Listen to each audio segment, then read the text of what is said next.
اكلنا الكنافه والقطايف. نخش بقى على شغلنا.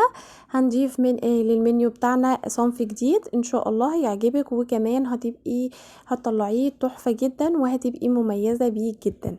شايفين الشكلمه تحفه وطعمها رهيب بجد، حلوه جدا. لايك وشير للفيديو، ولو اول مره تشوفيني يا ريت تشرفيني بالاشتراك وتفعيل زر الجرس. المقادير سهله جدا. معايا هنا 3 بيضات عليهم فانيليا، ومعايا ربع كوبايه من السمنه المخلطه، ومعايا 125 جرام من السكر البودره، ومعلقتين كبار من الدقيق متعدد الاستخدامات، ربع كيلو من الجوز الهند، ومعايا كمان عسل جلوكوز. هحط ال3 بيضات والفانيليا وعليهم السكر اللي 8 كيلو او ال 125 جرام. هحط عليهم ربع كوبايه السمنه. لو حابه تستخدمي سمنه نباتيه مفيش مشكله، دي حاجه ترجع لك. انا مستخدمه هنا سمنه خليط، وبضربهم بالمضرب اليدوي، مش محتاجه اي مضرب كهربائي او اي حاجه جامده يعني. حتى لو بالسباتولا بس هتوجع ايديكي شويه. هنفضل ندوب كده لحد ما يعمل معانا اللون الابيض دوت، وكمان البيض يختفي تماما ويمتزج مع السكر والفانيليا والعسل الجلوكوز. هحط دلوقتي معلقه العسل الجلوكوز بقى عشان خاطر ادوبهم كلهم ويبقوا ممتزجين مع بعض كويس جدا بالشكل دوت. العسل الجلوكوز العبوه دي مش غاليه، بس بنستخدمها في حاجات كتيره قوي وبتخش معانا في وصفات كتيره، وكمان بنبقى لا غنى عنها. حطيت دلوقتي بقى معلقتين دقيق، معلقتين كبار، وبقلبهم. هشيل بقى المضرب مش محتاجاه في حاجه علشان خاطر احنا خلاص دمجنا كل المكونات مع بعض. وهحط دلوقتي الجوز الهند. الفرن متولع من قبل ما اشتغل علشان خاطر ادخل على نار حاميه.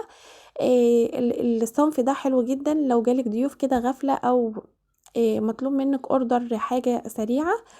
هتعمليه مش هياخد منك نص ساعه، بجد حلو جدا، وهتطلعي صنف طعمه حلو قوي. بقلب كده بالسباتولا زي ما انتوا شايفين. انا مش محتاجه دلوقتي اي حاجه اضيفها، المكونات مظبوطه جدا، والخليط معايا في منتهى الجمال. معايا الورق بتاع الكب كيك دوت، اللي هو الميني الكب كيك. انا بشكل بايديا، العجينه مش بتلزق وحلوه جدا معايا. حابه تحطيها في كيس حلواني اللي هو القمع، هتحطي وهتشكلي وهتنزل معاكي في منتهى السلاسه وحلوه جدا. بس هي مش محتاجه بصراحه، لانها مش بتلزق وجميله كمان في ايدي كده بتتشكل حلو.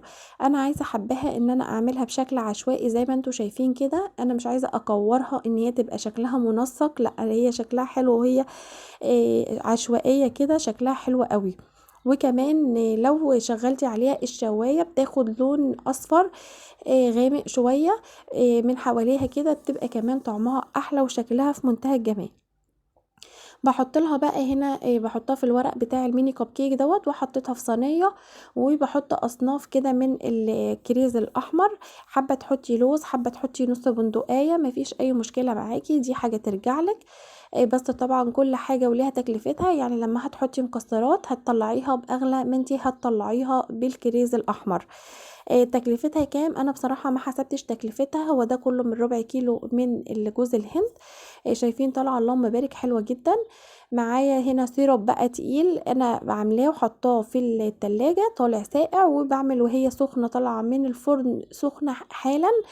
بقوم جايبه كده السيرب وهو ساقع، وبلمع يا دوب تلميعه بسيطه خالص من السيرب بالفرشه كده.